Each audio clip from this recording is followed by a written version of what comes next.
Share और follow करें। आज हम आपकी रहनुमाई करेंगे। एक आम मसला है और बड़ा पेचीदा मसला है और बहुत लोग इसकी वजह से परेशान हैं जी।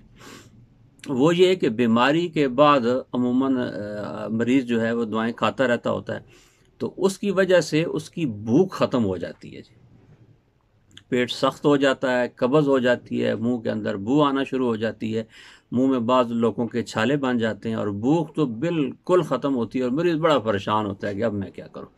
ज़ाहिर है उसने पहले दवाइयाँ खाई होती हैं, तेज़ एंटीबायोटिक खाए होते हैं या और इस तरह की उसके जो मसाइल होते हैं बीमारी की। तो ऐसी सूरत के अंदर वो इस बात की तलाश में होता है कि मैं किसी न किसी तरीके से कुछ चीज़ खाऊं। अगर कुछ है खा लेता है तो उल्टी हो जाती है, पेट भरा रहता है हर वक्त। और बाद लोगों के साथ ऐसे होता है कि पेट खाली होता है लेकिन मुंह जो है वो खाने के लिए तैयार नहीं होता। इस तरह के मसाइल होते हैं। तो हमारी कोशिश ये रही है कि हम आपकी रहनुमाई करें किचन से, जिसका ऐसी चीज़ें हों जिनका कोई साइड इफ़ेक्ट ना हो, जो आपको के ऊपर किसी तरह की भी असरअंदाज ना हो, सिर्फ आपको फ़ायदा दें। तो उसके लिए आज हम एक चटनी लेकर आए हैं आपके लिए। ये चटनी आप घर में इस्तेमाल करें। चटनियाँ तो आप बनाते ही रहते हैं, लेकिन हमारी तरतीब से आप इस्तेमाल करेंगे तो आपको बीमारी की वजह से जो आपकी भूख ख़त्म हुई हुई है वो ख़त्म हो जाएगी। वो आप बिल्कुल ठीक हो जाएंगे, आपको भूख लगना शुरू हो जाएगी। अच्छा जी, इसके साथ साथ इस नुस्खे के या चटनी के और भी बहुत सारे फ़ायदे हैं। यूरिक एसिड के अंदर ये है, या कोलेस्ट्रॉल के अंदर भी ये बहुत ज़्यादा फ़ायदा देगा। जिन लोगों का बढ़ा हुआ है उनको ये बहुत ज़्यादा नफ़ा देगा।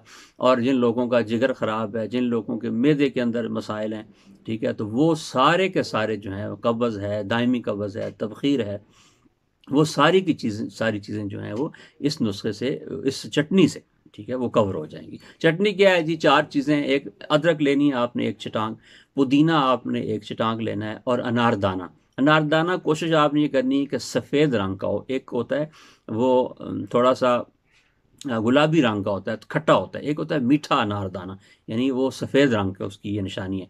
ये आप 1 चटांग ले लें, और 2 से 3 दाने आपने कच्चे पके अमरूदों के ले लेने हैं जी। मारूफ तरीके से जैसे आप चटनी बनाते हैं उस तरह चटनी बनाए, और अमरूद जो है इसको काट के इसके अंदर से बीज निकाल दें, और ये भी दही के अंदर ग्राइंड करके इसके अंदर मिक्स कर दें जी। आपकी ये चटनी तैयार है। नमक मिर्च हस्बे ज़ायक़ा आप इसमें डाल सकते हैं। आप इसके अंदर थोड़ी सी धनिया डाल सकते हैं। तो जो तरतीब होती है चटनी बनाने की वो आपने बनानी है, लेकिन ये 4 चीज़ें आपने इसके अंदर शामिल करनी है। अदरक, पुदीना, अनारदाना और अमरूद, ये आपने इजाफी शामिल करना है चटनी के अंदर। बना लें और मरीज़ को खाने के साथ चम्मच के साथ ये खिलाएं, ठीक है। और हो सके तो आप खाने से पहले 3 से 4 चम्मच जो हैं इस चटनी के खा लें, बाद में खाना खाएं। थोड़ा थोड़ा खाना खाना शुरू करें चटनी के साथ, तो इंशाअल्लाह सुम्मा इंशाअल्लाह बीमारी की वजह से, मैदे की ख़राबी की वजह से, तबख़ीर, गैस, कब्ज़ की वजह से अगर आपको कोई मसला होता है तो आपका इस चटनी से हल हो जाएगा जी। अस्सलाम वालेकुम।